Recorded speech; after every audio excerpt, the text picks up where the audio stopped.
Halo semua, selamat malam. Assalamualaikum warahmatullahi wabarakatuh. Saya Sultan Arkan Nur Muhammad, NPM 109-23441. Eh, Nah, di sini bab absorpsi itu pendahuluannya itu untuk absorpsi adalah bagaimana absorpsi itu dalam pandangan umum itu adalah bagaimana efek obat harus mencapai ke tempat kerjanya, yaitu melakukan diabsorpsi lalu didistribusi. Nah, absorpsi sendiri itu adalah pergerakan cairan ataupun solut, pergerakan cairan yang ke dalam aliran darah dari tempat mana dia berasal, dari tempat di mana ia berasal. Maka berarti ada penyerapan, ada pergerakan dari awal tempatnya dari tempat ini menuju tempat yang lain, seperti itu. Nah, kalau distribusi kan berarti pergerakan cairan di dalam darah, dari darah ke dalam jaringan. Nah, itu kan berarti kan sudah di dalam, sudah terserap, sudah diabsorpsi baru didistribusikan, seperti itu. Nah, selanjutnya apa sih faktor-faktor penting dari absorpsi pada obat itu? Yang pertama tuh ada kecepatan,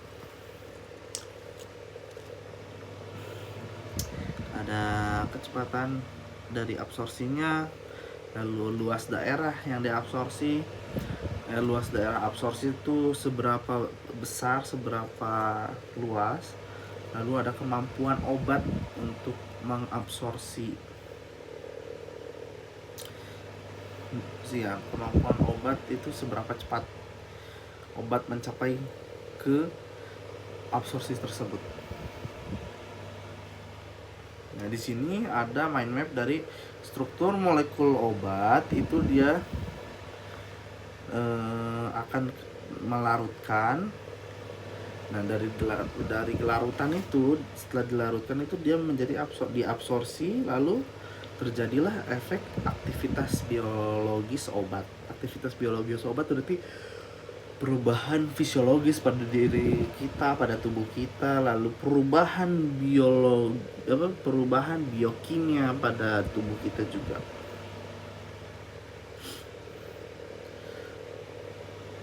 Nah, di sini kan ada 3 sirkulasi dalam tubuh ya. Peredaran darah berarti apa? Arteri, vena, sama limfe. Itu mah udah lah ya. Nah, selanjutnya, nah di sini tuh ada yang sisi mukosa. Sisi mukosa itu kan dia persamaan musin, Stokes, Einstein. Aku nggak tahu itu, mohon maaf. Selanjutnya, coba kalau di kanaya ada tak?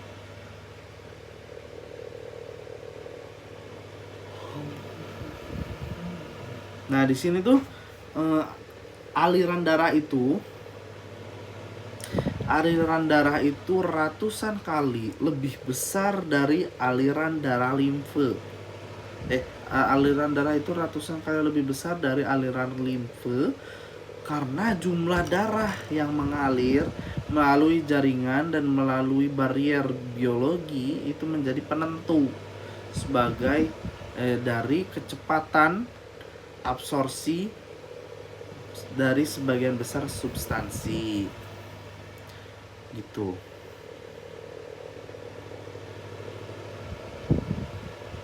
Nah, jadi terus juga ada jalur pemberian obat. Jalur pemberian obat itu ada 2, yaitu enteral sama parental. Enteral sama parental. Enteral itu dia itu kan dari saluran pencernaan ya, berarti oral, sublingual, parektal. Oral, sublingual, parektal. Nah, kalau misalnya parenteral itu dia tuh yang lainnya lah. Berarti apa? Injeksi. Itu kan berarti kan selain minum ya, obat pencernaan kan berarti kan diminum. Itu ada injeksi, topikal, dan inhalasi. Berarti kalau misalnya inhalasi itu seperti obat asma. Gitu, di sini obat asma. obat asma topikal itu obat, lupa lagi topikal. Kalau efek obat berdasarkan absorpsinya itu ada ada beberapa ya. Ada dua sih sebenarnya. Ada efek lokal, yaitu dia efek lokal tuh berarti tidak memerlukan intervensi sistem vaskular. Berarti kalau misalnya efek lokal itu dia tidak membutuhkan vaskular pendarahan sebagai salah satu bagian dari absorpsinya, yaitu seperti lotion pada luka bakar, tetes hidung tersumbat gitu. Terus injeksi intradermal atau intrakutan itu yang pada saat skin test atau mantuk TB ya, tuberkulosis, itu tidak perlu vaskular sebagai salah satu bagian dari absorpsi.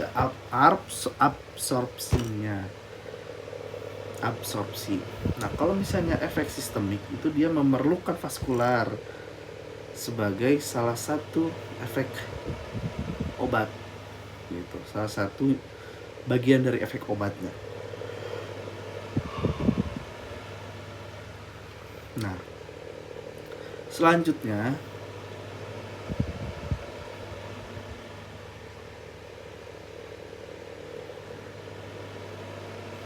di sini ada faktor.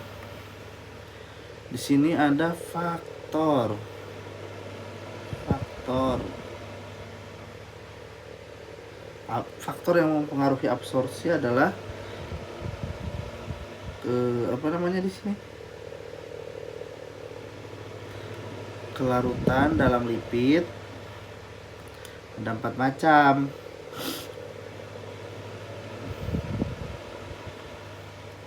Kelarutan faktor yang mempengaruhi absorpsi itu ada kelarutan dalam lipid, berarti kan dia larut ya dalam lemak, dalam lipid. Ada 4 macam mekanisme absorpsi, yaitu yang pertama difusi pasif, yang kedua transport aktif, yang ketiga filtrasi melalui pori, yang keempat ada pinositosis. Nah, untuk difusi pasif sendiri itu adalah lajunya itu tergantung konsentrasi. Lajunya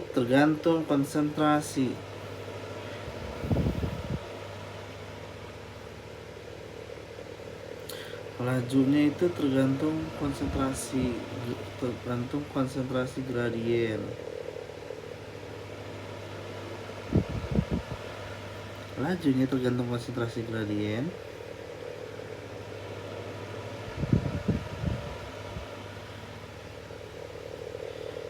Dan kelarutan pada lemak.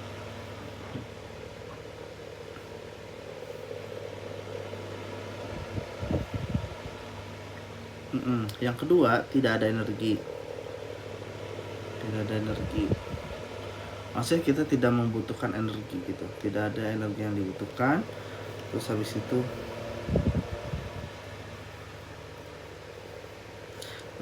tidak ada interaksi. Yang ketiga itu tidak ada interaksi pada bahan kimia, tidak ada interaksi dengan bahan kimia yang sama. Jadi misalnya bahan kimia A ya tidak ada dia berinteraksi, itu maksudnya ya berarti tidak ada pertemuan antara bahan kimia A dengan bahan kimia A. Itu kan sama, itu tidak ada. Yang ada A sama B gitu. Nah, terus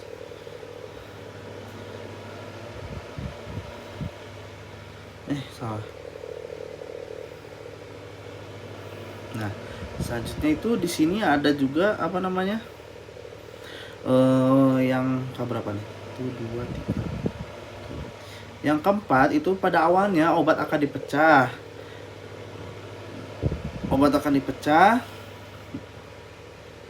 Terus habis itu terlarut dan akan menembus membran sel. terlarut, menembus membran.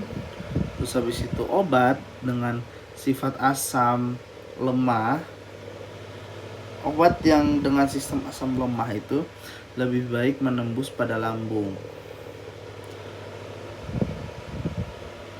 Ini jangan ini aja.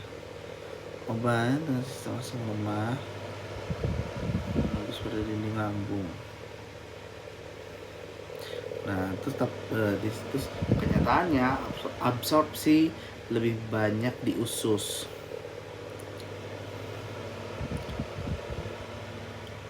Karena lama kontak dan luas area usus itu menyebabkan absorpsi lebih banyak dilakukan di sana dibandingkan di lambung yang hanya lambung gitu. Kalau usus itu kan karena dia luas areanya yang luas, lalu lama berkontak si obat dengan usus, maka terjadilah penyerapan absorpsi yang lebih besar pada area usus. Yang kelima itu ada obat yang didifusi secara pasif selain akan diabsorpsi di usus halus. Berdifusi secara pasif itu diabsorpsi di usus halus, juga akan di usus besar. Dia tuh selain di usus halus juga di usus besar kalau didifusi pasif. Dan rektum, berarti rektum tuh ya dasar konsep sustained release dan pemberian secara rektal. Transport aktif. Nah, kalau transport aktif dia itu ada 5. Di sini transport aktif yang pertama itu melibatkan karier yang membawa molekul melintasi membran yang melawan konsentrasi gradien. Berarti apa? Melibatkan karier. Kita ini dulu, melibatkan karier.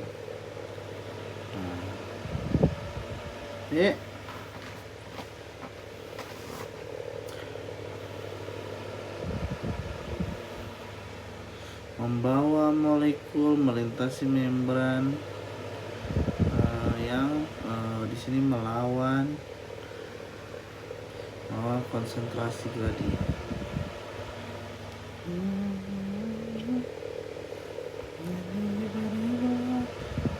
Yang kedua itu mekanismenya spesifik, terus butuh energi. Beda ya kalau difusi pasif sama transport aktif itu. Kalau difusi pasif dia tidak membutuhkan energi, kalau misalnya dia transport aktif dia butuh energi gitu. Selanjutnya di sini berguna untuk yang keempat itu berguna untuk transport substansi. Di sini tuh contohnya tuh ya beberapa vitamin, asam amino, gula, obat itu dia di sini kan metilpoda sama levodopa.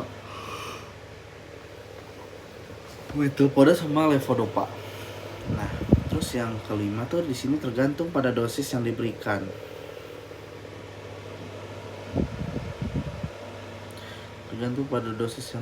Karena ada kemungkinan karier jenuh. Nah, di sini ada note bahwa meskipun kebanyakan obat diabsorpsi secara pasif, vitamin dan obat lain yang terkait dengan steroid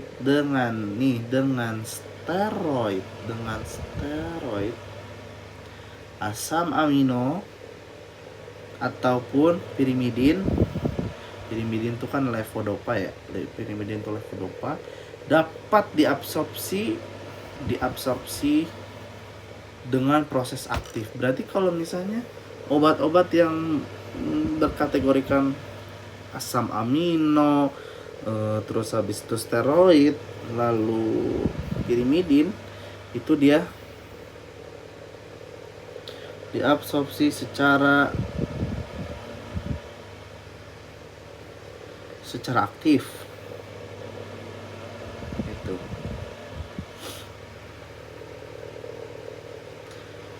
Nah, terus habis itu selanjutnya saya akan menjelaskan filtrasi melalui pori. Di sini pori, yang pertama tuh pori diantar sel sangat kecil sehingga molekul dengan berat kurang dari 100 desibel yang dapat diabsorpsi dengan cara ini. Berarti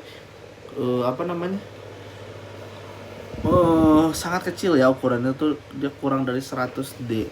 D itu apa ya, desibel? dB, desibel. Ini mah diagram kali ya, 100 D itu ya persatuannya ya, 100 D itu saat diabsorpsi dengan cara ini. Berarti di sini kita pilih pink, berat kurang dari 100,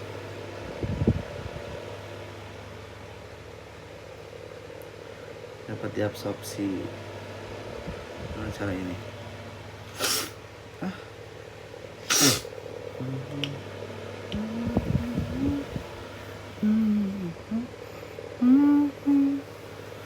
Selanjutnya, kalau contoh dari filtrasi melalui pori itu adalah atenolol sama furosemide.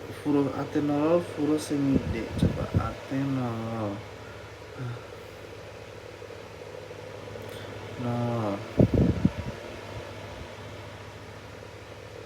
Dan furosemide.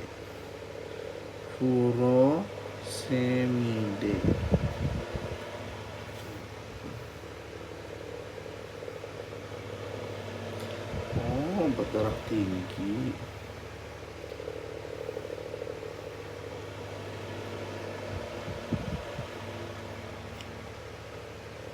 Maka ini furosemide itu adalah obat darah tinggi.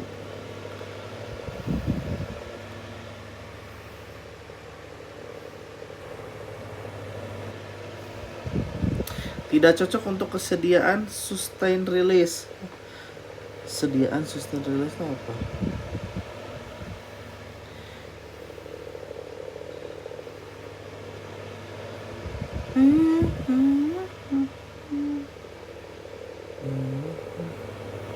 Nah, selanjutnya ada yang terakhir, pinositosis.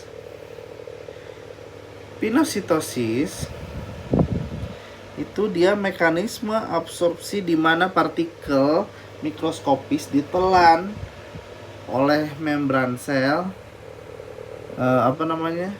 Di sini tuh tidak begitu penting pada absorpsi obat ya, nggak penting lah ya.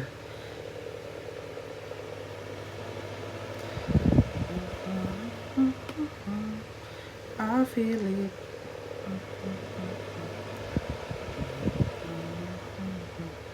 Kita ini dulu, tidak begitu penting.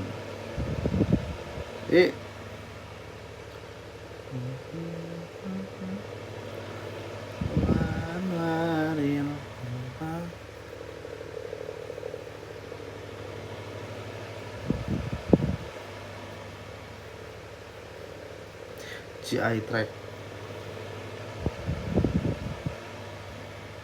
Mungkin pada saat mekanisme absorpsi ini sudah selesai, mungkin saya akan upload ini di YouTube. Terima kasih, selamat malam.